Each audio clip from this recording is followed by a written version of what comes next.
বিনা কারণে যদি ঘরে প্রজাপতি প্রবেশ করে তাহলে এটা কিসের লক্ষণ, কোন দিকে ইঙ্গিত করে?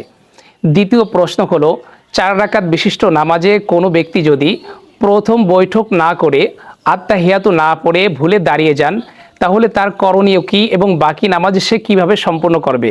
প্রিয় দর্শক, এই দুইটি গুরুত্বপূর্ণ প্রশ্নের উত্তর নিয়ে আজকের ভিডিওতে আলোচনা করব ইনশাআল্লাহ।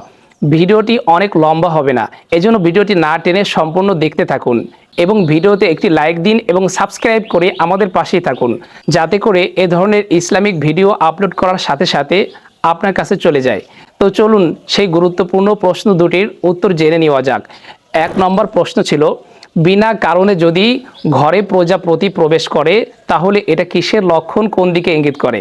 অনেকেই মনে করেন ঘরে যদি বিনা কারণে প্রজাপতি প্রবেশ করে আর সেই প্রজাপতির গায়ের রং যদি লাল বর্ণের হয় তাহলে এটা নাকি সুসংবাদ নিয়ে আসে। আবার অনেকেরই ধারণা ঘরে যদি প্রজাপতি প্রবেশ করে আর সেই প্রজাপতির গায়ের রং যদি সুসজ্জিত কালার হয় তাহলে এটা নাকি বিবাহের সুসংবাদ নিয়ে আসে।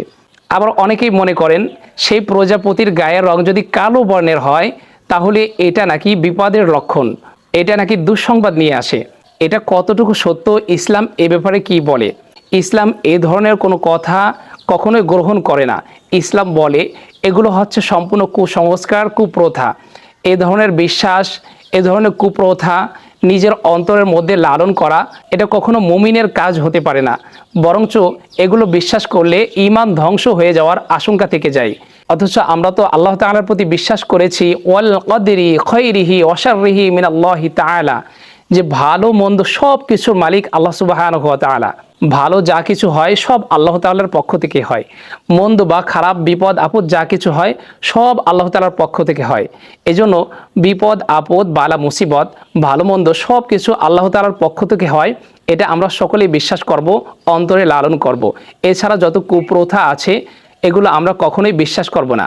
দ্বিতীয় প্রশ্ন ছিল, কোনো ব্যক্তি যদি 4 রাকাত বিশিষ্ট নামাজের প্রথম বৈঠকে আত্তাহিয়াতু না পড়ে ভুলে দাঁড়িয়ে যান তাহলে তার কি করণীয় এবং বাকি নামাজ কিভাবে সম্পূর্ণ করবেন? প্রিয় দর্শক, এমন ভুলটা অনেক মানুষই আমরা করে থাকি।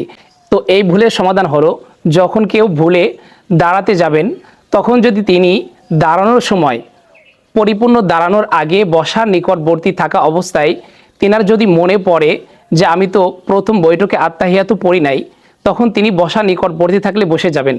আর যদি সম্পূর্ণ তিনি দাঁড়িয়ে যান তাহলে তিনি দাঁড়িয়ে যাবেন। দাঁড়িয়ে বাকি 2 রাকাত নামাজ সম্পূর্ণ করে শুধু আত্তাহিয়াতু পড়ে ডান দিকে সালাম ফিরিয়ে 2টা সাহু সিজদা করে আবার আত্তাহিয়াতু দুরুদ শরীফ দোয়ায়ে মাসুরা পাঠ করে ডান দিকে বাম দিকে সালাম ফিরিয়ে নামাজ কমপ্লিট করবেন। ইনশাআল্লাহ এভাবে তার নামাজ সম্পূর্ণ হয়ে যাবে। আশা করি উত্তরটা বুঝতে পারছেন। আল্লাহ সুবহানাহু ওয়া তাআলা আমাদের সকলকেই দ্বীনের সঠিক বুঝ দান করুন। আমিন।